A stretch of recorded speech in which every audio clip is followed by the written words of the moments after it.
12시 많은 참여 바랍니다.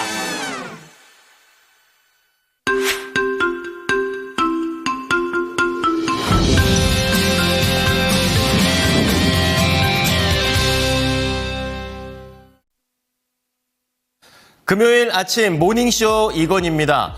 뉴욕 증시는 어제까지만 하더라도 사상 최고치를 기록을 했었습니다. 그런 가운데 부담이 됐었던지 밤새 3대 지수는 소폭의 약세로서 거래를 마쳤습니다. 금요일 날 나올 중요한 경제 지표도 기다리고 있고 고가에 대한 그런 내용들도 있는 가운데 이날은 비트코인이 예상을 했었던 10만 달러를 드디어 돌파하는 진기록까지 나와줬습니다. 밤새 있었던 소식들 오늘도 모닝쇼와 함께해 주시기 바랍니다. 모닝 체크인 첫 번째 헤드라인입니다. 오펙 플러스가 증산 계획을 뒤로 연기했습니다. 하지만 그럼에도 불구하고 유가가 하락을 하는 그런 상황이 나왔는데요. 시장에서는 글로벌 원유 수요에 대해서 걱정이 더 컸었습니다. 그런 가운데 미국의 경제 지표도 발표됐습니다. 고용 지표가 예상치를 좀 상회하게 되면서 12월에 있을 FOMC와 그리고 내년 1월에 있을 FOMC까지 가능성 자체가 뒤바뀌는 그런 상황들이 나와줬습니다. 마지막으로 비트코인입니다. 10만 달러 과연 갈 수 있을까? 같습니다. 사상 처음으로 좀 돌파를 하게 되면서 가상자산에 대한 선호도가 높은 하루였습니다. 특징주 체크해 보겠습니다. 첫 번째는 TSMC입니다. 엔비디아와 새로운 AI 칩인 블랙웰과 관련된 준비 태세에 들어갔다라는 소식 속에서 이날 강세를 띄웠고요. 이날 뉴욕 증시에서는 반도체 관련주들이 약한 흐름을 보였습니다. TSMC가 아니더라도 이 시놉시스라는 종목의 부진한 실적 때문이었습니다. 그런 가운데 테슬라는 계속해서 연말 맞이해서 트럼프 효과로 인해서 계속 올라가는 모습을 보여주고 있고요. 양자 컴퓨팅의 대표적인 종목이죠. 아이온큐는 변동성을 크게 보이면서 간밤에는 강세를 보였습니다. 오른쪽으로 넘어와 보시면 오늘 모닝뉴스가 6가지 준비되어 있습니다. 이제 국내 정치 이슈와 관련해서 지금 손해를 보고 있는 구간들이 실질적으로 나오고 있습니다. 금융시장에 대한 불안도 지속되고 있고 환시장에서의 움직임, 거기에다 주가 하락까지 그리고 이러한 불안감이 결국에는 코인 시장으로 돈이 몰리고 있다는 내용들이 준비되어 있습니다. 그런 가운데 원자재 쪽에서는 커피 원두 가격이 이상기후 탓에 47년 만에 최고가까지 올라갔습니다. 그리고 유상증자 소식이 있습니다. 미코바이오메드 그리고 엑스플러스 어떠한 이유에서 유상증자를 결정하게 됐는지 배경을 잠시 후에 알아보겠습니다. 다음에 리포트 체크해 보겠습니다. 오늘도 3가지 종목이 준비되어 있는데요. 첫 번째는 노을입니다. 지금 복잡했던 현미경 진단과 관련해서 패러다임을 간소화시킬 정도의 기술력을 갖고 있고 그리고 해외 진출에 대한 마케팅을 강화하고 있다고 하고 있습니다. 그리고 제목에 나와 있는 것처럼 자궁경부암과 관련된 사업 성과의 포인트를 맞추자고 합니다. 두 번째는 자동차 쪽입니다. 화신이 되겠는데요. 매출과 영업이익은 3분기 대비 4분기는 개선이 될 것이다. 이렇게 얘기하는 가운데 이날 환율 상승 효과까지 더불어서 미국의 조지아 공장 가동을 지켜보자고 얘기합니다. 마지막으로 목표가가 상향 조정된 효성중공업입니다.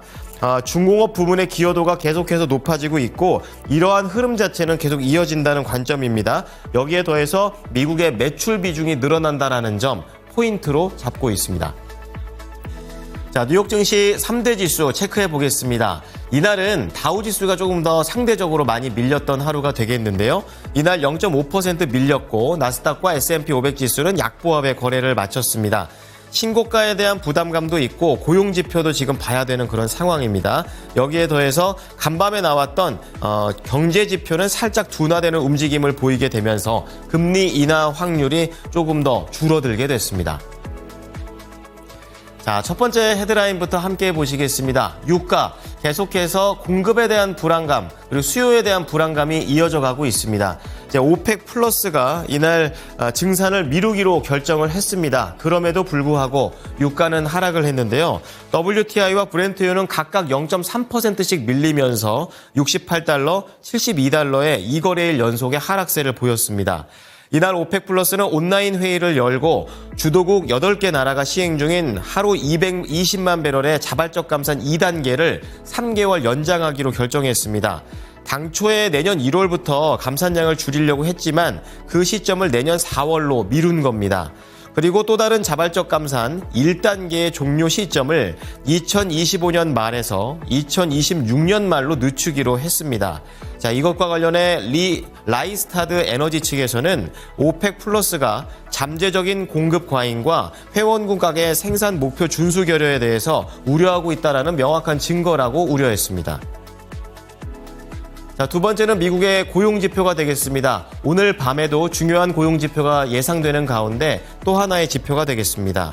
자, 신규 실업수당 청구 건수가 되겠는데요. 전주 대비 늘어나면서 시장의 예상치를 웃돈 것으로 나타났습니다. 이날 지난주 신규 실업수당 청구 건수는 9천 건 늘어난 22만 4천 건을 기록하면서 한 달 만에 최고치를 경신했고요. 최소 2주 이상 실업수당을 청구하는 계속 실업수당 청구 건수는 이날 2만 5천 건 줄어들면서 187만 건을 넘기면서 예상치를 하회했습니다. 시장에서는 이 자료와 관련해서 연준이 오는 12월 17일부터 18일 날 열린 12월 FOMC와 관련해 25bp 금리 인하를 한 다음에 내년 1월에는 동결할 가능성이 높아졌다라고 점쳤습니다. 자, 마지막으로 비트코인도 체크해 보겠습니다. 10만 달러를 넘겼습니다. 심리적 저항선으로 여겨졌었는데요. 이번 10만 달러를 돌파하게 된 원인을 보니까 트럼프 대통령 당선인이 차기 증권거래위원회 위원장에 친가상자산 인사로 꼽히는 폴 애킨슨 전 SEC 의원을 지명하자 시장이 환호했다라는 분석입니다.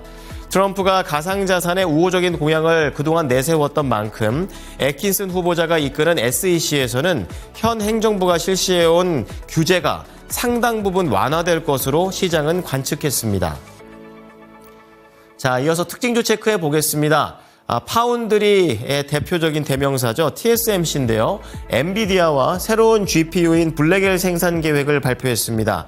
내년 초에 시작을 하기 위한 준비에 들어갔다라고 얘기를 하게 되면서 이제 조금 더 구체화된 정보에 따라 시장은 좋아했습니다. 자, TSMC 1.8% 오르면서 204달러에 거래를 마쳤습니다. 자, 그런 가운데 반도체 관련된 종목들이 다 좋지는 않았습니다. 반도체 관련주 중에서 시놉시스라는 반도체 설계 회사가 있습니다. 부진한 실적 때문에 큰 폭의 하락세를 보였는데요. 12%나 급락을 하게 되면서 이날 시놉시스의 경쟁사들도 같이 하락을 했고, 그리고 ARM이라든지 마이크론 테크놀로지, 퀄컴 이런 종목들도 동반해서 하락을 했습니다. 그러니까 이번 실적 하락에 대해서 개별적인 악재로 보기보다는 반도체 업황에 대한 우려가 더 커지게 되면서 이날 필라델피아 반도체 지수는 1.8% 밀렸고 S&P 500 지수의 하락의 원인이 되기도 했습니다. 시놉시스 515달러까지 떨어지면서 거래를 마쳤습니다. 자, 그런 가운데 트럼프 효과를 계속 누리고 있는 테슬라가 되겠습니다. 뱅크 오브 아메리카 쪽에서 이 로보택시와 같은 신사업들이 트럼프 정부 때 더욱 가속화될 것이다, 이렇게 판단을 내리면서 목표 주가를 상향 조정했습니다. 자, 그렇게 되면서 경쟁사인 웨이모를 갖고 있는 알파벳도 하락했고요. 우버와 리프트도 하락을 하면서 이날 테슬라만 3.2% 강세를 띄었습니다. 370달러 바로 밑에서 종가를 형성했습니다. 자, 마지막으로 양자 컴퓨팅 대장주 아이온큐입니다. 전일만 하더라도 급락을 했었는데 또 간밤에 급등을 하는 그야말로 테마주의 성격을 강하게 띠고 있는 모습인데요. 유럽의 혁신센터에 아이온큐가 팔고 있는 제품을 납품했다라는 수주 소식이 들어왔습니다. 실질적으로 숫자가 찍히게 되면서 양자 컴퓨팅에 대한 그런 기대감이 양자 컴퓨터 업황 자체에 다 퍼지는 모습이었습니다.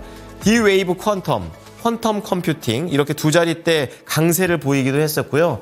이날 아이온큐가 7.5% 상승을 하면서 35달러에서 거래를 마쳤습니다.